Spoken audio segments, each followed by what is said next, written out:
Гимнастика за долен крайник с цел засилване на мускулатурата, увеличаване ставната подвижност и устойчивост към движение.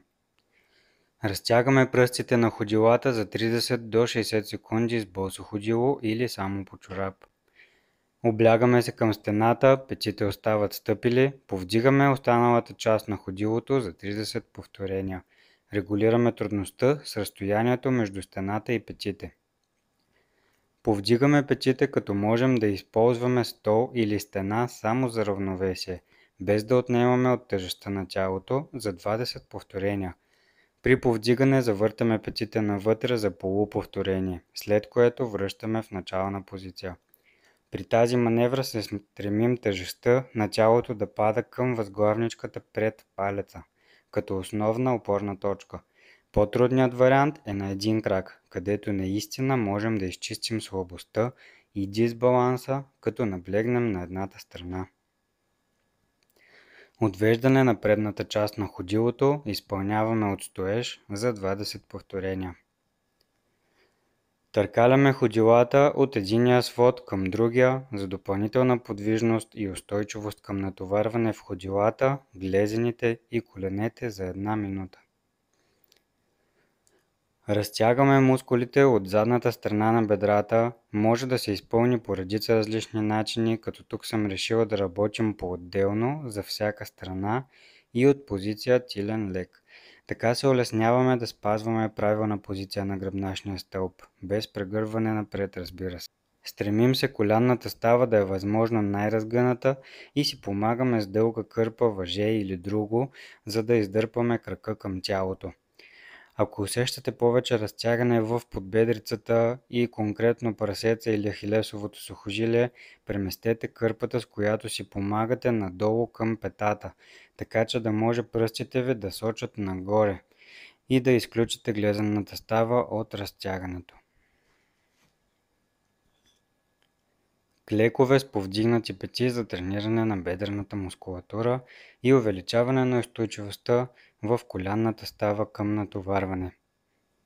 Като по-труден вариант могат да се изпълняват клекове или частични клекове на един крак, отново с повдигнати пети.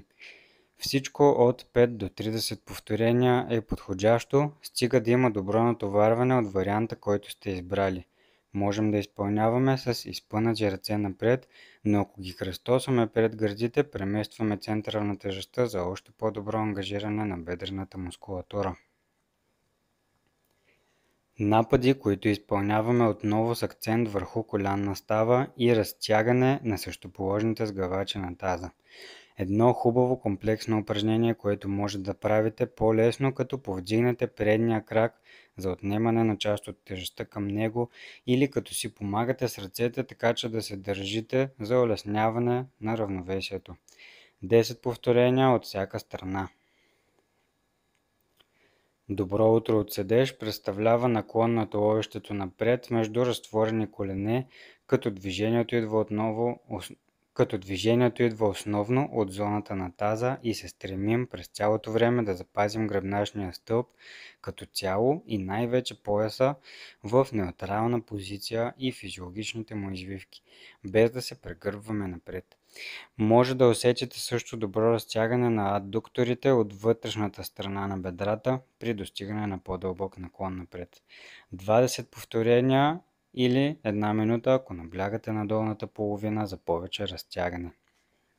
Страничен планк, отначало 30 до 60 секунди на страна, като тялото трябва да бъде добре подравнено в една права линия, погледнато отгоре и без усукване на гръбначния стълб, така че да няма наклон на горната половина на таза напред или назад спрямо долната. Същото важи и за раменете. Ако планка е предизвикателен за вас, пробвайте следващото упражнение. С гънато коляно застанете на издаден ъгъл или на прага на вратата, така че ръката ви, която е от тази страна, да не пречи на движението и натискайте към стената. Трябва да усетите напрежение в мускулите от двете страни на тазовите кости. Важно е тазът да остане в неутрална подравнена позиция през цялото време, без едната половина да пада надолу спрямо другата. Разтягане на сгъвачите на таза за 30 до 60 секунди на стена с упражнението от предишното видео. Може да пропуснете или да намалите времето за това упражнение, ако смятате, че сте постигнали добро разтягане с нападите по-рано. Къс мост с вариант на 2 крака или на един крак за повече сила и включване на допълнителни мускули за стабилизация. И при двата варианта искаме петите да са възможно по-близо до таза за по-добро разтягане на мускулите в долния край на движението и съответно по-силна контракция.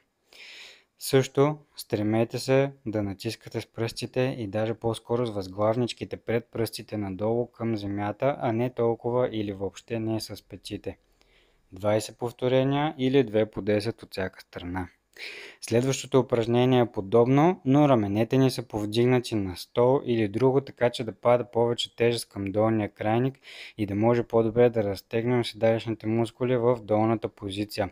Това прави упражнението по-предизвикателно и въпреки това отново целим да слизаме максимално надолу, а както и да избутваме максимално нагоре и да спазваме и останалите насоки от предишното упражнение за по-ефективна работа. Изберете едно от двете упражнения. Последно упражнение, при което отново имате право на избор, между този път стандартен напад, при който натоварваме по-равномерно всяка една от ставите на долния крайник и работим също така леко за равновесие.